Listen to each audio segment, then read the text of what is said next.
সর্বপ্রথম advocate Humayun Kabir, advocate Zakir ভাইয়ের মাধ্যমে ছাত্রদলে উপস্থিত হলাম ছাত্রদল করার জন্য। পরবর্তীতে 92 কমিটি মোবারক হোসেন, উনি মারা গেছেন, ছাত্রদলের প্রেসিডেন্ট ছিলেন। সেক্রেটারি ছিল আবুল হোসেন টিপু, ওনার সাথে রাজনীতি করছি।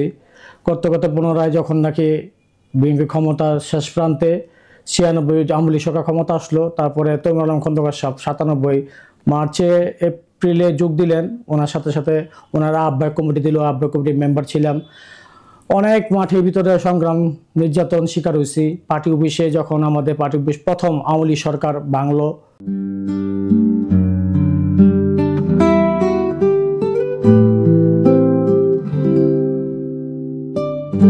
97 নভেম্বর মাস প্রথম হরতালে ভাঙলো।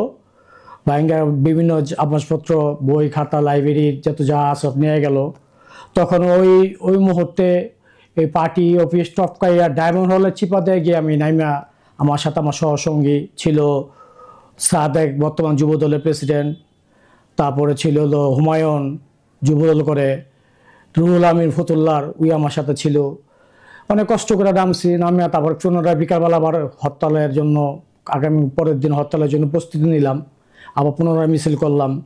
মিছিল করে এই অবস্থা করতে করতে করতে করতে এই 96 থেকে 2001 পর্যন্ত পার করলাম আন্দোলন সংগ্রামের মাধ্যমে। পিছপা হয় না একদিনের জন্য। তারপর বিএনপি সরকার ক্ষমতা আসলো, পথ প্রদীপ লালসা করি নাই, রাজপথে থেকে রাজপথে আন্দোলন করেই জীবনটা উদযাপিত করছি, জীবনটা উৎসর্গ করছি। কিন্তু দেশে এখন আসার উদ্দেশ্য একটাই, দেশনায়ক BNP acting chairman Tarique Rahman সাহেব বলছেন ত্যাগীদের মূল্যায়ন করা হবে, এই জন্য এখানে আসা। মূলত ঘটনা হলো এটা।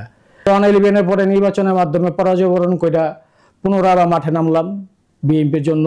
মাঠে নামার পরে এই আন্দোলন সংগ্রাম শুরু হলো। শুরু থেকে 11 সালে সম্ভবত এপ্রিল মাসে হরতালের সময় আমি জেলখানায়, আমাকে গ্রেপ্তার করা হলো ফলপুটি থেকে গ্রেপ্তার করা হলো। গ্রেপ্তারের মাধ্যমে আমি প্রথম এই আন্দোলন সংগ্রাম করতে গিয়ে জেলে গেলাম। জেলে যাওয়ার পর থেকে এই মামলা পুনরায় শুরু হলো। তারপর তো গেলাম এই জেলে যাওয়া আসা।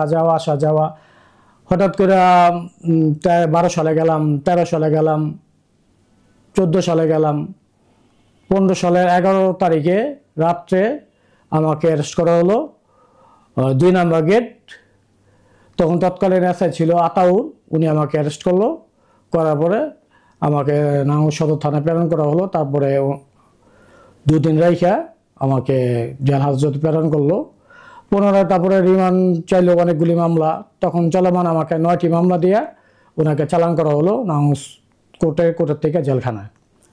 তো অনেকগুলি মামলায় রিমান্ডে ছিলাম। রিমান্ডের সফর সঙ্গে ছিল আমার হাসান সাহেব, আমার নগর বিএনপির সাংগঠনিক সম্পাদক ছিল, যে কমিটি আমি দপ্তর সম্পাদক ছিলাম।